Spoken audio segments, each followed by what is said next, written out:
Hello student, this is Virat. आज हम बात करने वाले एनसीईआरटी मैथ क्लास 10th के मोस्ट इंपॉर्टेंट चैप्टर ट्राइंगल की एक्सरसाइज 6.2 का सेकंड पार्ट। इससे पहले मैंने आपको एक्सरसाइज 6.2 का फर्स्ट पार्ट में पहले 4 क्वेश्चन सोल्व करा दिए हैं। यदि आपने वो वीडियो नहीं देखी है तो लिंक नीचे डिस्क्रिप्शन में, पहले जाके उस वीडियो को देख लो, फिर बाद में इस वीडियो पे बात करते हैं। देखो, जितने भी क्वेश्चन बचे हुए हैं मैं इस वीडियो में ट्राई करूंगा कि सारे के सारे सॉल्व हो जाएं। ओके, तो बात करते हैं अपने क्वेश्चन नंबर 5 पे। भैया क्वेश्चन 5 है,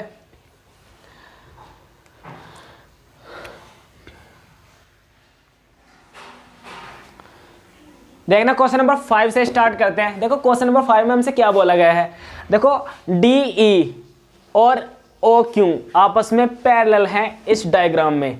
DE देखो, DE ये जो रेड कलर के मार्कर से मैंने लाइन शो की हुई है, DE और OQ रेड कलर के मार्कर से जो मैंने शो की हुई है वो आपस में पैरेलल है। मतलब देखो, ये वाली लाइन, ये लाइन DE और OQ, ये लाइनें आपस में पैरेलल है, सही है। और देखो, साथ में बोला गया है कि DF ये लाइन, ये किसके पैरेलल है? OR के, सही है। थोड़ी देर के लिए इसको हटा दूं क्या? इस लाइन को भी थोड़ी देर के लिए हटा दो, सही है, बाद में ज्वाइन कर लेंगे। क्लियर है? अब एक बात बताओ, अब क्लियरिटी से नजर आ रहा होगा ना, सही है, किडनी जैसी शेप, सही है। तो देखो, इसको सॉल्व करते हैं। देखो, इसमें क्या बोला है हमसे कि इसमें प्रूफ करो EF पैरेलल है किसके? QR के। मतलब जो ये EF था जो मैंने अभी मिटाया है वो QR के पैरेलल हमें प्रूफ करने हैं। तो देखो, सबसे पहले जो चीजें पैरेलल दी हैं, जिस ट्रायंगल में भी दो साइडें पैरेलल दी हैं, वहां से हम क्या करेंगे? सबसे पहले BPT यूज करेंगे, सही है, और बाद में रिजल्ट ऑटोमेटिकली आ जाएगा। देखते हैं। देखो, पहले गिवन रिजल्ट देखते हैं क्या है। हमें बोल रखा है कि ED जो है DE वो पैरेलल है किसके? OQ के। OQ है QO के, सही है। और ये कौन से ट्रायंगल की बात चल रही है भाई? PQO ट्रायंगल की बात चल रही है। PQO ट्रायंगल में ही तो है ED पैरेलल QE के। तब मैं इस ट्रायंगल में, इधर से छिपा लो मैं इसको, सही है, इस ट्रायंगल में BPT लगा सकता हूं, क्योंकि BPT का एक रूल है कि अगर किसी ट्रायंगल के दो साइडें पैरेलल हैं, एक साइड तो उसकी मेन साइड और एक साइड उसके अंदर आने वाली साइड, अगर पैरेलल हैं तब उसमें जो अंदर वाली साइड होती है वो बची हुई दोनों साइड को किसी एक अनुपात में डिवाइड करती है। तो देखो, वही देखने वाले हैं। तो अब हम क्या करने वाले हैं? तब ट्रायंगल PQO, ट्रायंगल PQO में BPT से ट्रायंगल BPT लगा रहा हूं मैं इसमें, तो इसको मैं क्या बोलूंगा? PE, सही है, PE बटे EQ वो किसके इक्वल होगा? PD बटे DO, PD बटे में DO के। फिर से देखो, क्योंकि ED पैरेलल था QO के, तब ED ने किस रेशो में डिवाइड किया इस ट्रायंगल की बाकी बची दो साइड को? PE EQ, और दूसरी साइड को PD और DO, उनका अनुपात बराबर होगा BPT से। मैंने रख दिया, इसको इक्वेशन फर्स्ट मान लो। क्लियर? अब देखो ये वाला रिजल्ट जो दिया है हमें, सेकंड वाला रिजल्ट, अब उसको उठाओ। हमने बोल रखा है कि DF भी, जो DF है वो भी पैरेलल है। DF भी पैरेलल है किसके? OR के। अगर DR समांतर है, DF समांतर है OR के, तो कौन से ट्रायंगल की बात चल रही है? POR ट्रायंगल की बात चल रही है, क्योंकि देखो इसमें DF पैरेलल किसके है? OR के। तब इसमें भी BPT लग सकता है। तब हम क्या लिखेंगे? देखो, तब ट्रायंगल POR में BPT से हम क्या लिख सकते हैं? हम लिख सकते हैं कि PF बाहर वाली साइड पहले लिख रहे हैं, PF बटे FR, PF बटे FR, सही है। और किसके इक्वल होगा? PD अपॉन DO के। किसके इक्वल होगा? P D upon D O के इक्वल होगा। Equation number second. देखो क्योंकि सेकंड वाले पार्ट में हमसे डीएफ के बारे में बोला था, डीएफ पैरेलल है ओ आर के, तो कौन से ट्रायंगल की बात चल रही?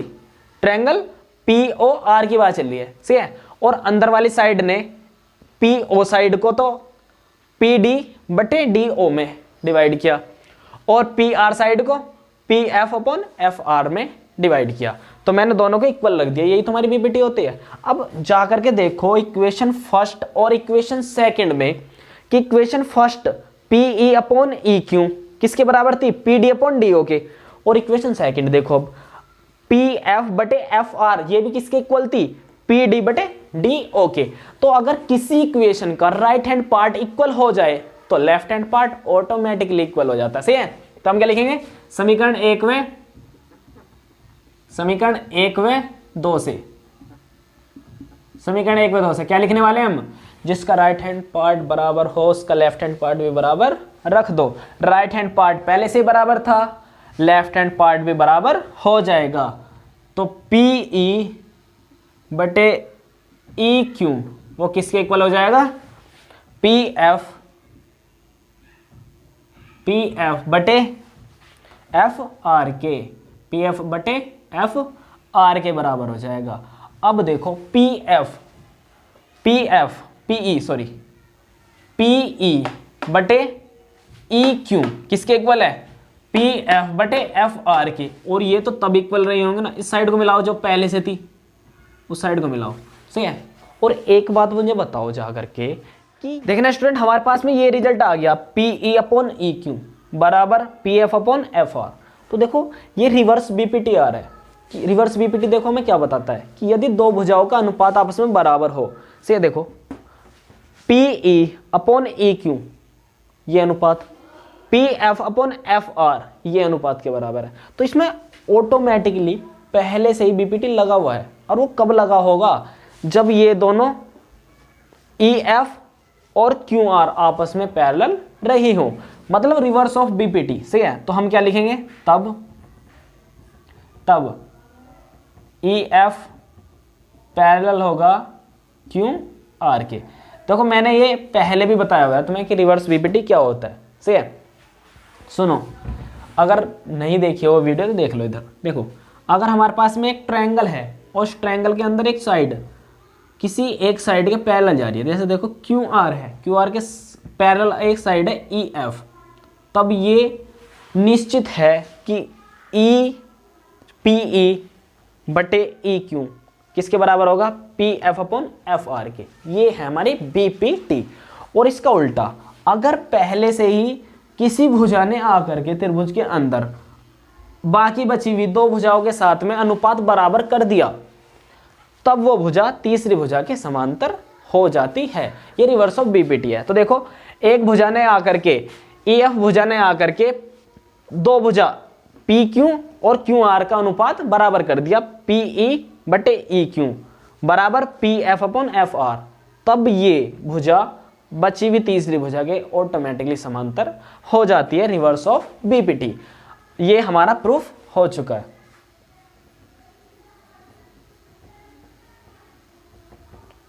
आप इसको अच्छे से नोट कीजिए, मैं इसका नेक्स्ट क्वेश्चन बताता हूं। Question number 6। क्वेश्चन नंबर 6 भी सिमिलर है क्वेश्चन नंबर 5 के। देखते हैं कैसे। देखना, ए बी पैरेलल है पी क्यू के। कौन से वाले ट्रायंगल की बात चल रही है? ए बी पैरेलल है पी क्यू के। तो ट्रायंगल पी ओ क्यू की बात चल रही है। से इधर वाला ट्रायंगल देखो, इधर वाले ट्रायंगल पे फोकस होना चाहिए, बड़े वाले पे। से इस ट्रायंगल पे फोकस है, देख लेते हैं इसको। इधर निकाल लो, सही है। ऐसे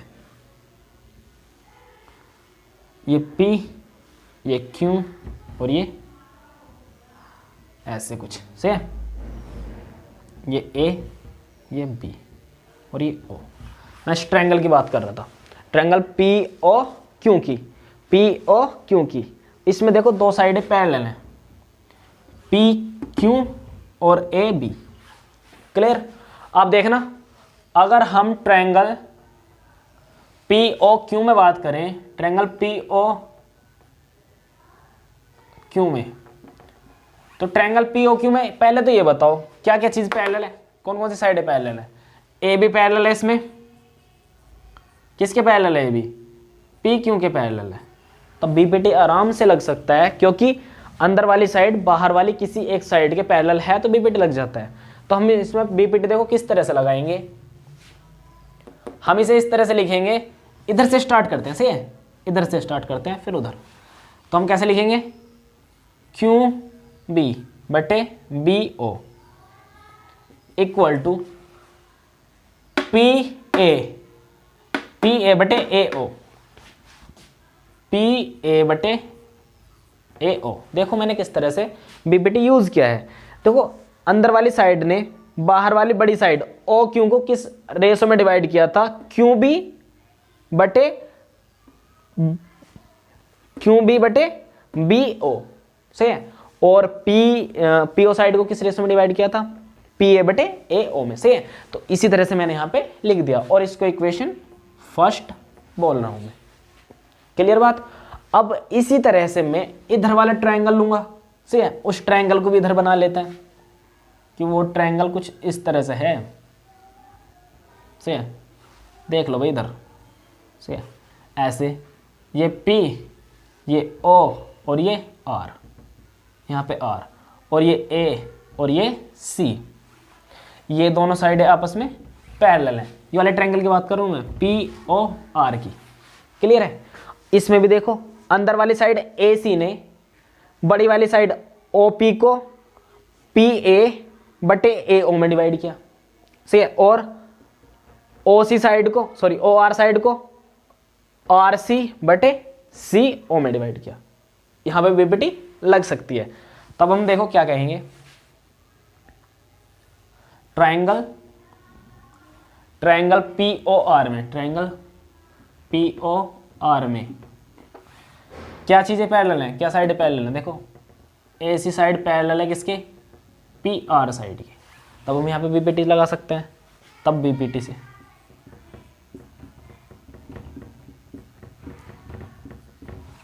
अब पैरेलल साइड ने देखो किस अनुपात में डिवाइड किया? PA, सही है। PA वाले को उधर लेंगे, सही है। इधर से स्टार्ट करते हैं, RC बटे CO, RC बटे CO। मैं देखो दोनों में ना नीचे O की तरफ जाऊंगा, सही है। RC बटे CO, ऐसे उधर से PA बटे AO, PA बटे AO। ये इक्वेशन सेकंड। समझ आ गया किस तरह से किया है?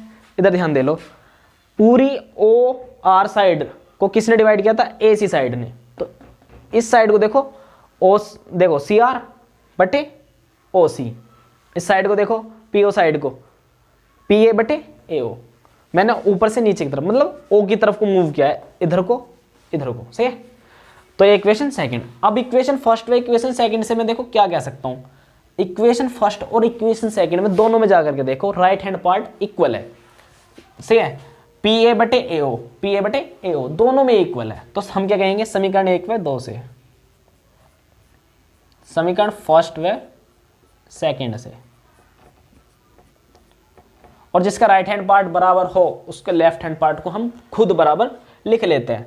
तब QB बटे BO किसके इक्वल हो जाएगा? RC बटे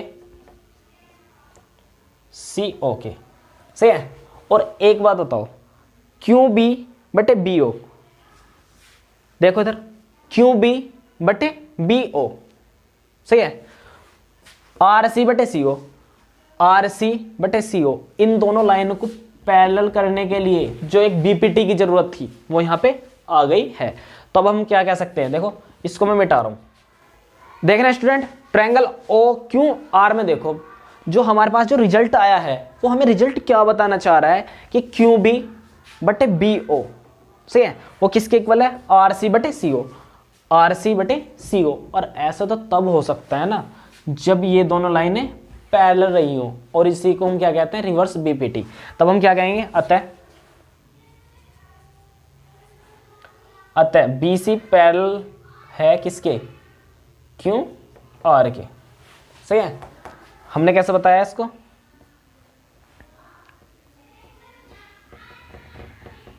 विलोम बीपीटी से, मतलब बीपीटी का रिवर्स है भाई ये। अगर दो साइडें पहले से सेम अनुपात डिवाइड कर रही है ना, तो अंदर वाली कोई क्या है, बस वो दोनों लाइन आपस में पैरेलल हो जाती हैं।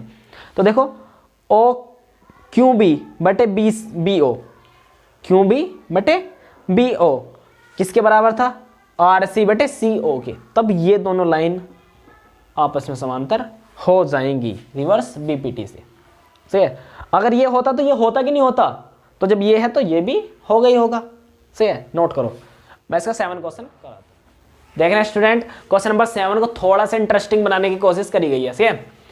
अब देखो इसमें हमसे ये बोला है कि बीपीटी का यूज करके हमें ये बताओ कि एक ट्रायंगल था, सही है, ट्रायंगल एबीसी, कोई भी अननोन ट्रायंगल है। सही है। उस ट्रायंगल में एक साइड के मिड पॉइंट से, एक साइड के मिड पॉइंट मतलब मध्य बिंदु, आधा पार्ट उधर आधा पार्ट इधर, मिड पॉइंट से एक लाइन जा रही है, और वो लाइन इस कंडीशन पे जा रही है कि वो तीसरी लाइन के पैरेलल है। सही है, मतलब बीसी लाइन के पैरेलल है। पहली बात तो जो लाइन जा रही है वो एसी के मध्य बिंदु से जा रही है, पहली बात। दूसरी बात यह है बीसी के पैरेलल जा रही है, समांतर जा रही है। तब ये प्रूफ करो कि ये लाइन एसी को भी मध्य बिंदु पर ही कट करेगी। पूरी बात क्लियर। अब देखो हम इसे कैसे करेंगे। देखो इसमें जो भी दिया था ई ए बी का मध्य बिंदु है, ई ए बी का मध्य बिंदु है, तो हम यहां से क्या कह सकते हैं, मध्य बिंदु का मतलब क्या होता है, मिड पॉइंट का मतलब क्या होता है, आधा पार्ट उधर आधा पार्ट इधर, मतलब जितना पार्ट ए ई उतना ही पार्ट ई बी, क्योंकि ई मध्य बिंदु है, मिड पॉइंट है। सही है। दूसरी बात, अगर ई एफ पैरेलल है बी सी के, तो यहां से हमारे माइंड में एक क्वेश्चन जरूर आना चाहिए। अगर अभी तक के हमने क्वेश्चन सही से देखे हैं, तो एक ट्रायंगल में अगर दो साइडें पैरेलल हैं तो वहां पे बीपीटी यूज हो सकती है। सही है।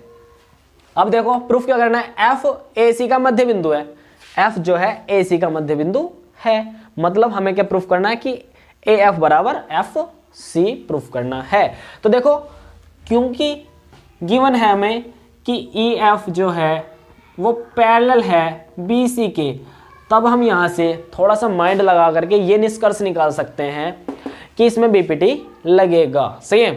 देखो अब मैं यहां पे बीपीटी लगा रहा हूं ट्रायंगल ए बी सी में, ट्रायंगल ए बी सी में बीपीटी लगाने पर। सही है। अब इसमें बीपीटी ऊपर से नीचे की साइड में ए ई बटे ई बी। सही है।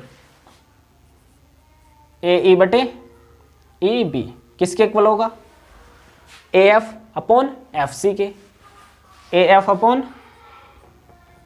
एफ सी के इक्वल होगा। अब मुझे छोटे, अब देखो जो जो चीज दी है ये हमारे पास ये आ गया। देख रहे स्टूडेंट, हम यहां तक पहुंच गए हैं। अब देखो जो चीजें दी है ना उस चीज को यूज करो। हमें बोल रखा है कि ए ई, सही है, हमें क्या बोल रखा है कि ए ई जो है वो किसके इक्वल है, ए ई है ई बी के इक्वल। क्वेश्चन में दिया है हमें। सही है। क्वेश्चन में ये हमें गिवन है कि ए ई जो है ई बी के इक्वल है, तब मैं उसको यहां पे यूज कर सकता हूं क्या, ए ई की जगह पे ई बी यूज कर सकता हूं मैं। तो ए ई की जगह पे ई बी पुट कर दो, तो ये क्या आ जाएगा, ई बी ऊपर की जगह पे, ए ई की जगह पे ई बी पुट किया है मैंने। सही है। और बटे में ई बी सेम रखो, ऐसा नहीं है ए की जगह तो तुमने ई बी रख दिया और ई बी की जगह पे ए रख दिया, वापस से वही आ जाएगा। सही है। घूम फिर कर नीचे का ऊपर, ऊपर का नीचे हो जाएगा बस। तो हमें क्या करना है, किसी एक को चेंज कर देना है। ए ई को हमने ई बी में या ई बी को हमने ए ई में, किसी एक को चेंज कर दो। मैंने ऊपर वाले को चेंज कर दिया, ए ई था ई बी लिख दिया, बराबर ए एफ बटे एफ सी। हमने ये पढ़ा है कि सेम चीजें कट करके 1 देती हैं, तो 1 इज इक्वल टू क्या आ जाएगा, A F upon F C, और ये इधर मल्टीप्लाई करेगा तो क्या आ जाएगा, ए एफ बराबर हमारा एफ सी आ जाएगा। क्लियर है। और हमें यही तो प्रूफ करना था कि ए एफ बराबर एफ सी, मतलब ए एफ जितना पार्ट है उतना ही एफ सी पार्ट है। तो यहां से क्या पता चल रहा है कि एफ जो है वो ए सी का मिड पॉइंट है, आधा पार्ट ऊपर कट किया आधा पार्ट नीचे कट किया। तो हम क्या कहेंगे, अतः एफ ए सी का मध्य बिंदु है। क्यों है? क्योंकि आपस में पार्ट बराबर हमने प्रूफ कर दिए हैं। सही है, इसको भी आप नोट करो। क्वेश्चन अच्छा था, इजी था, बस थोड़ा सा सोचने वाली बात थी। सही है, इसको नोट करो। इसके ही लगभग कुछ सेम क्वेश्चन नंबर 8 जो है वो हमें रिवर्स बीपीटी मतलब 6.2 पर में से हमें सोल्व करना है। 6.2 थ्योरम से हमें सोल्व करना है। देखो उसमें हमें क्या बोला गया है कि ई जो है वो ए बी का मध्य बिंदु है और एफ जो है वो ए सी का मध्य बिंदु है। मतलब वहां पे डायग्राम नहीं दिया है, बट उसमें ये बोला है कि ए बी सी एक कोई ट्रायंगल है और उसमें से एक लाइन जो उसमें अंदर से डिवाइड कर रही है उसको मध्य बिंदु से होकर के जा रही है। मध्य बिंदु का मतलब क्या है कि अगर मान लेते हैं कि वो अंदर जो लाइन जा रही है जो तो वो कुछ इस तरह से है कि ई एफ टाइप से कुछ है, तब वो अगर मध्य बिंदु से होकर के जा रही है तो इस साइड को मध्य बिंदु पे कट करेगी, इस साइड को भी मध्य बिंदु पे कट करेगी। और इस साइड का मध्य बिंदु का मतलब क्या है कि जितना पार्ट ए ई उतना ही पार्ट ई बी, जितना पार्ट ए एफ उतना ही पार्ट एफ सी से। तब हम यहाँ क्या कह सकते हैं देखना, अर्थात अगर ये मध्य बिंदु है ई जो है ए बी का मध्य बिंदु है, फिर तो हम ये कह सकते हैं ना कि ए ई वो किसके इक्वल होगा, ई बी के इक्वल होगा। और साथ में अगर एफ ए सी का मध्य बिंदु हुआ तब ये वाला पार्ट इस पार्ट के इक्वल हो जाएगा। तब हम क्या कह सकते हैं, अर्थात ए एफ बराबर एफ सी। देखो भाई ये गिवन है, सही है, और हमें प्रूफ क्या करना है, A F is parallel to B C. देखना ई एफ पैरेलल होना चाहिए हमारे बी सी के, ये हमें प्रूफ करना है। तो देखो स्टूडेंट यही सारी चीज़ों को जो हमें गिवन है, गिवन चीज़ें हैं, उन्हीं का यूज़ करके मैं इसको प्रूफ करने वाला हूँ। देखो किस तरह से हमें दे रखा है कि ए ई जो है वो किसके इक्वल है, ई बी के इक्वल है। क्लियर है, गिवन है भैया, हमें गिवन है, दिया हुआ है सेम। और साथ में एक बात बताओ, और साथ में ये भी दे रखा है कि ए एफ वो किसके इक्वल है, वो एफ सी के इक्वल है, ये भी हमें गिवन है। सही है, तो एक बात बताओगे मुझे, अगर मैं इसके मल्टीप्लाई में 1 मान लूं, इसके मल्टीप्लाई में 1 मान लूं, देखो बड़ा यूनिक सा तरीका है, देखते जाओ इसको। और देखो ये मल्टीप्लाई में ना ई बी इधर आएगा तो डिवाइड करेगा, तो ए ई बटे ई बी किसके इक्वल हुआ, 1 के इक्वल हुआ। क्लियर है, अब इसको देखो A F upon F C को इधर ले आओ, F C is equal to 1। सही है, अब देखो ये ई ए या ए ई बटे ई बी 1 के इक्वल है और ए एफ बटे एफ सी भी 1 के इक्वल है। मतलब दोनों के राइट हैंड पार्ट आपस में बराबर है। इसको इक्वेशन मान सकते हो, इक्वेशन 1 एंड इक्वेशन 2। जिसके राइट हैंड पार्ट बराबर उसके लेफ्ट हैंड पार्ट भी बराबर, तब समीकरण 1 व 2 से, समीकरण 1 व 2 से मैं क्या कह सकता हूं कि इनके लेफ्ट हैंड पार्ट भी आपस में बराबर हो जाएंगे। तब ए ई बटे ई बी किसके इक्वल होगा, A F upon F C के इक्वल होगा। एक बात बताओ, रिवर्स बीबीटी हमें यही तो बताता था, देखना ए ई बटे ई बी अगर हमने प्रूफ कर दिया A F upon F C की, तब ई एफ पैरेलल हो जाएगा बी सी के। देखो हमने ये पहले से प्रूफ कर दिया है, अनुपात हमने बराबर प्रूफ कर दिए, तब तो हम कह सकते हैं ना कि ई एफ पैरेलल होगा एफ, देखना ई एफ पैरेलल होगा किसके, बी सी के। तब ई एफ पैरेलल होगा किसके, बी सी के। और इसको हम क्या लिखेंगे फिर में 6.2 से, या रिवर्स ऑफ बीपीटी से। सही है, या बीपीटी के रिवर्स से। सही है, इसको नोट कर लीजिए। मैं आपको क्वेश्चन नंबर 9 बताता हूं। देखना स्टूडेंट, क्वेश्चन नंबर 9 में हमसे बोला गया है कि ए बी सी डी एक ट्राइपीजियम है, समलंब है, तब हमें, और उसमें साथ में ये भी बोल रखा है कि ये जो ए बी साइड है ना वो उसके डी सी साइड के पैरेलल है। सही है, और ट्राइपीजियम होता भी कैसा है भाई, 2 साइडें आमने सामने की पैरेलल होती हैं और बाकी की 2 साइडें नॉन पैरेलल होती हैं। सही है, देखना आमने सामने ऊपर नीचे की जो साइड है वो पैरेलल है और दाएं बाएं की साइड वो पैरेलल नहीं है। इसमें भी यही बोला है। अब देखो हमें इसमें प्रूफ करना है कि ए ओ अपॉन ओ बी, सी ओ बटे ओ डी, ये हमें प्रूफ करना है। तो एक बात बताओ, इसमें कहीं पे पाइथागोरस लगने की कहीं से कहीं तक कोई भी संभावना मुझे नहीं नजर आई है, क्योंकि कोई भी साइड पैरेलल नहीं है जो ट्राइंगल में हो। सही है, वो तो देखो क्वाड्रिलेटरल में तो है बट ट्राइंगल में पैरेलल नहीं है। तो इसके लिए एक स्पेशल तौर पे कंस्ट्रक्शन करना होता है, रचना करनी होती है। अब देखो रचना करनी कैसे है। सबसे पहले जो इनके देखो, ये जो विकर्ण जो प्रतिच्छेद कर रहे हैं ए ओ पे, सही है, ए सी और डी बी जो विकर्ण है जो ओ बिंदु पर प्रतिच्छेद कर रहे हैं, ये बोला हुआ भी है क्वेश्चन में। सही है, विकर्ण लिख लो चाहे तो इसको, विकर्ण ए सी व डी बी बिंदु ओ पर प्रतिच्छेद करता है, बिंदु ओ पर प्रतिच्छेद करते हैं। ये बात हमसे बोली है। तो अब एक बात बताओ मुझे, अगर मैं इसके कंस्ट्रक्शन करूं तो देखो कंस्ट्रक्शन में करना कैसा है वो देख लो, क्योंकि यही क्वेश्चन का ना पूरा का पूरा टर्निंग पॉइंट है।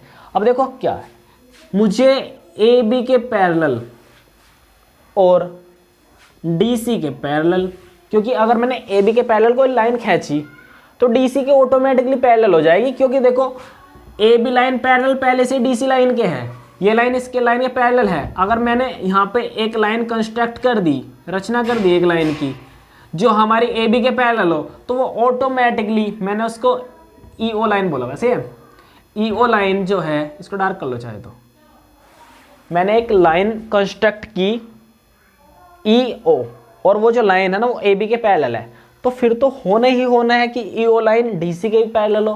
क्योंकि एक बात बताओ, ए बी पैरेलल थी डी सी की, ये ए बी पैरेलल थी डी सी की, सही है, और मैंने एक लाइन खींची ई ओ लाइन खींची, तो ये इसके पैरेलल और ये इसके पैरेलल, तो ये तो आपस में तीनों ही पैरेलल होगी। सही है, तो अगर कोई दो लाइनें पहले से पैरेलल हों और एक तीसरी लाइन पैरेलल खींचनी हो किसी भी एक के, तब वे तीनों ही आपस में पैरेलल समांतर हो जाती हैं। सही है, तो मैंने क्या रचना करी है उसे ले लो,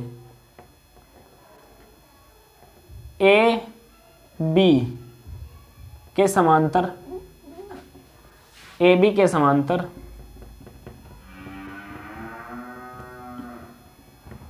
एक रेखा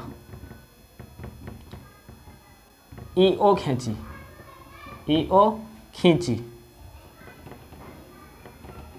ये रचना करनी है भाई। सही है, इस रचना से फायदा क्या हुआ वो देख लेते हैं। अब देखो यहाँ पे triangle A B and D में दो साइडें पैरेलल हो गई, ई ओ और ए बी, बीपीटी लग सकता है। ट्रायंगल ए बी डी में ई ओ पैरेलल हो गई ए बी की, रुको अभी। अब ट्रायंगल ए डी सी में देखो, ए डी सी में ई ओ पैरेलल होगी डी सी की, मतलब दो ट्रायंगल में बीपीटी लग सकता है। अब दोनों ट्रायंगल में हमें बीपीटी लगाना है। पहले देख लेते हैं ट्रायंगल ए बी डी में, ट्रायंगल ए बी डी में कौन कौन सी साइडें पैरेलल है? ए बी पैरेलल है किसके? ये ए बी लाइन पैरेलल किसके है? ई ओ के। तो ट्रायंगल ए बी डी में बीपीटी लग सकता है, तो इसमें हम बीपीटी लगा दें बी पी टी से। तो देखो बीपीटी किस तरह से लगेगा, इसमें ऊपर से नीचे की साइड में लगा रहा हूं, ए ई बटे ई डी, ए ई बटे ई डी बराबर। अब दूसरी साइड को देखो, बी ओ बटे ओ डी, बी ओ बटे ओ डी, इक्वेशन 1। अब ये कौन से ट्रायंगल की बात हुई थी? ट्रायंगल ए बी डी की, ट्रायंगल ए बी डी की बात हुई थी। बट अगर मैं ट्रायंगल ए सी डी की बात करूं, उसमें भी तो देखो ये लाइन पैरेलल है इस लाइन के, तो इसमें भी बीपीटी लग सकता है। अब साथ में मैं क्या बोल रहा हूं, ट्रायंगल ए डी सी या ए सी डी में, सही है, हम यही कहेंगे कि ई ओ पैरेलल है किसके? डी सी के पैरेलल है। ये जो ई ओ लाइन है अब की बार इसके भी पैरेलल है, मैंने अभी बताया था, सही है, क्योंकि हमने ये इसके पैरेलल खींची थी और ये लाइन ऑटोमेटिकली इसके पैरेलल पहले से ही थी, तो फिर तो ई ओ पैरेलल होनी है डी सी के, सही है, तो इसीलिए हमने ये लिख दिया है। अब देखो बीपीटी से बीपीटी, फिर से देखो ए ई बटे ई डी, ए ई बटे ई डी, ए ए बटे ई डी, और दूसरी साइड में देखो ए ओ बटे ओ सी, सही है, ए ओ बटे ओ सी, इक्वेशन नंबर सेकंड। अब देखो फिर से जो कॉन्सेप्ट हम बार बार यूज करते आ रहे हैं, देखो इसका लेफ्ट हैंड पार्ट बराबर है, इक्वेशन 1 और इक्वेशन 2 में लेफ्ट हैंड पार्ट बराबर है, तो राइट हैंड पार्ट आपस में बराबर हो जाएगा। अब हम क्या लिखेंगे, समीकरण 1 व 2 से, क्या लिखेंगे, समीकरण 1 व 2 से, इक्वेशन 1 व 2 से।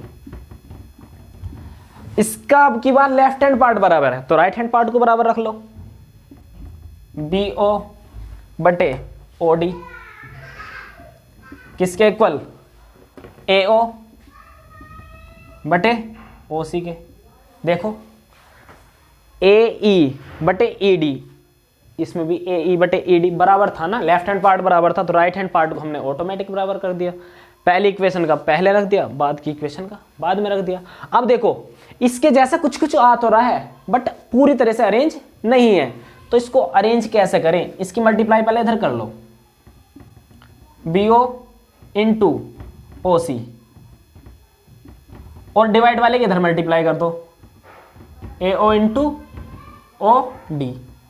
अब देखो ए ओ के बटे में ओ भी आना चाहिए, ए ओ के बटे में ओ भी आना चाहिए, ये मल्टीप्लाई में उधर आएगा तो डिवाइड करेगा, और ओ सी के बटे में डी ओ आना चाहिए, ये इधर आ जाएगा, सही है, मतलब इनको अब रीअरेंज करना पड़ेगा, ये ओ भी उठ करके उधर चला जाएगा और ओ सी के बटे में ओ डी आ जाएगा, तो ये क्या आ जाएगा, ओ सी के बटे में तो उधर से मल्टीप्लाई से इधर आएगा तो डिवाइड में क्या, ओ डी।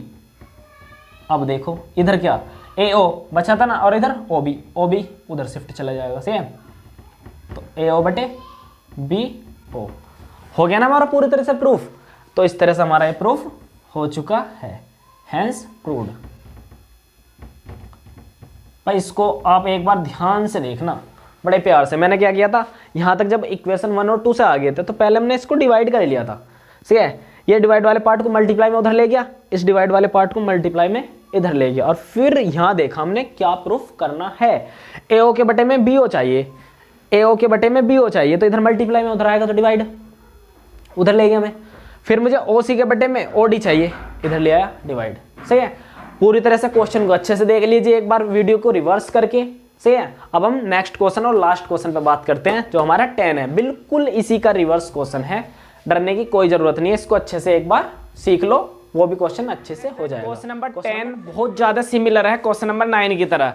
देखो एक तरह से ना क्वेश्चन नंबर 9 और क्वेश्चन नंबर 10 एक दूसरे के रिवर्स हैं, सही है। जो चीज वहां पे दी होती है वो इसमें प्रूफ करना है, और जो इसमें प्रूफ करना वो चीज वहां पे दी थी। देखो इस क्वेश्चन में क्या गिवन है, इस क्वेश्चन में दे रखा है कि ए ओ अपॉन बी ओ, ए ओ अपॉन बी ओ से वो किसके इक्वल है, सी ओ अपॉन डी ओ, सी ओ अपॉन डी ओ इसके इक्वल है, और ये वहां पे प्रूफ करवाया था हमसे क्वेश्चन नंबर 9 में, सही है।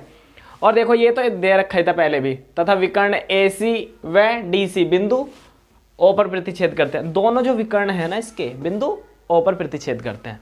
अब देखो हमें प्रूफ क्या करना है, पहले वहां पे बोल रखा कि था, देखना पहले वहां पे बोल रखा था कि ए बी सी डी एक ट्राइपीजियम है, एक समलम है, बट यहाँ पे उसको प्रूफ करना है ए बी सी डी एक समलम है। और देखो यहाँ पे बड़ी मजेदार बात बता दूं तुम्हें कि अगर मुझे इसे समलम प्रूफ करना है तो सिंपली मुझे ए बी साइड को पैरेलल प्रूफ करना पड़ेगा डी सी के, सही है। इसको समलम प्रूफ करने के लिए आमने सामने वाली भुजाओं को, इन दोनों को ए बी और डी सी को समांतर प्रूफ करना होगा।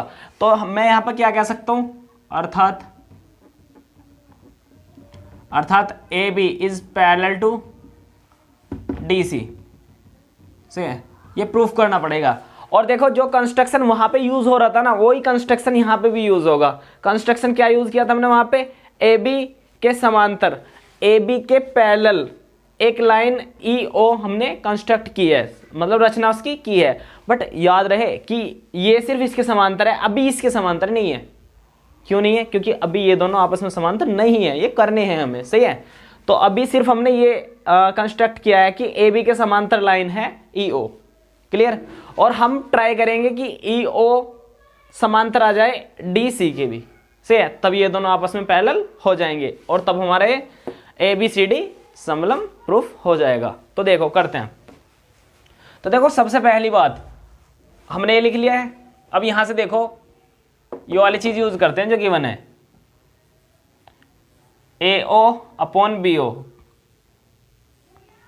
Is equal to C O upon D O, इस तरह से गिवन है, सही है। तो देखो इसको अरेंज करते हैं पहले सही से कि ए ओ के बटे में सी ओ जाए, ए ओ के बटे में सी ओ, सही है। इसकी इधर मल्टीप्लाई कर लो जैसे मैंने क्वेश्चन नंबर 9 में बताया था।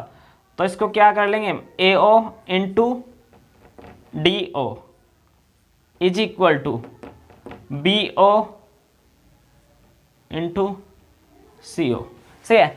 तो देखो ए ओ के बटे में हमें क्या चाहिए, ए ओ के बटे में सी ओ चाहिए, मतलब ये वाला पार्ट इधर, सही है। तो ए ओ के बटे में सी ओ आ गया बराबर, और बी ओ के बटे में डी ओ, बी ओ बटे डी ओ, इस तरह से ये हमारे पास में आ गया है। अब देखो इसका हमें बाद में जाकर के यूज होगा, इसलिए इसको लिख लेते हैं अभी साइड में। अब देखो हमने जो कंस्ट्रक्ट किया है ये लाइन जो थी ई ओ किसके पैरेलल थी, ए बी के। तो अब देखो यहां से ट्रायंगल ए बी और डी में बीपीटी लग सकता है, ट्रायंगल त्रिभुज ए बी डी में क्या है, यहां पे देखो ए बी जो है यहां पे वो पैरेलल है किसके, ई ओ के, तब बीपीटी से, तब बी पी टी से, तब बीपीटी ने student triangle A B D, मैं इस ट्रायंगल की बात कर रहा हूं ए बी और डी की, ये जो साइड में ट्रायंगल है देखो इस ट्रायंगल की बात कर रहा हूं, सही है। अब देखो इस ट्रायंगल में मुझे बीपीटी लगाना है, तो देखो ए ई अपॉन ई डी, तो क्या लिखेंगे इसको, ए ई अपॉन ई डी, वो किसके इक्वल होगा, क्योंकि ये ट्रायंगल है, तब B O upon O D, तब B O upon O D, सही है। इसको इक्वेशन सेकंड मान लो, और जो इक्वेशन गिवन से आई थी ना, गिवन वाले पार्ट से, इसको इक्वेशन फर्स्ट मानो। अब देखो स्टूडेंट जो हमें गिवन कंडीशन थी उससे और जो हमारे पास में बीपीटी लग कर गया उससे, उन दोनों इक्वेशन में राइट हैंड पार्ट आपस में बराबर हैं, तो उसके लेफ्ट हैंड पार्ट भी आपस में बराबर हो जाएंगे। तो हम क्या लिखेंगे, देखो हम क्या लिखेंगे इसको, समीकरण 1 व 2 से, सही है, समीकरण 1 व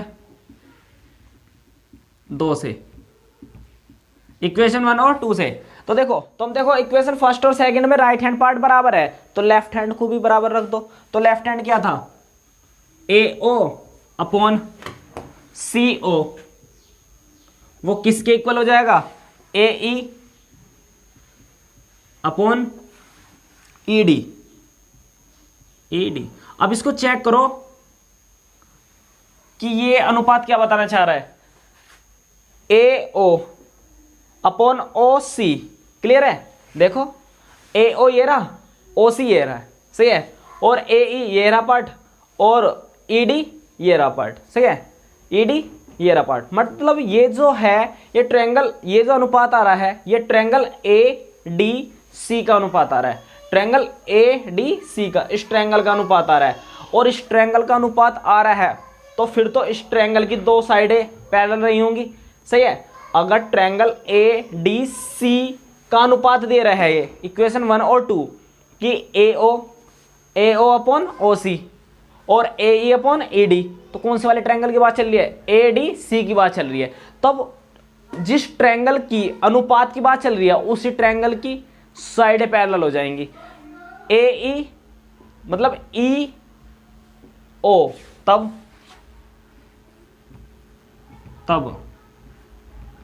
ई ओ पैरेलल होगा किसके, डी सी के। और ये कैसे पता चला मैं, पिर में 6.2 से, पिर में 6.2 से, रिवर्स बीपीटी सही है। अब एक बात बताओ, देखना स्टूडेंट, साथ साथ में जो हमने कंस्ट्रक्ट कर रखा था वो लाइन भी देखो। ये तो आ गया हमारा जो हमने सॉल्यूशन करा उससे, और देखो साथ साथ में कंस्ट्रक्ट हमने क्या कर रखा था कि ए बी जो लाइन थी, जो ए बी जो लाइन थी वो पैरेलल किसके कंस्ट्रक्ट कर रखी थी हमने, ई ओ के, सही है, ई ओ के।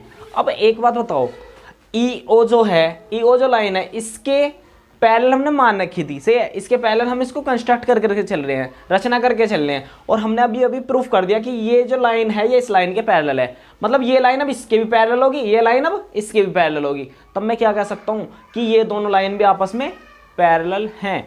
तब मैं क्या लिख सकता हूं, अर्थात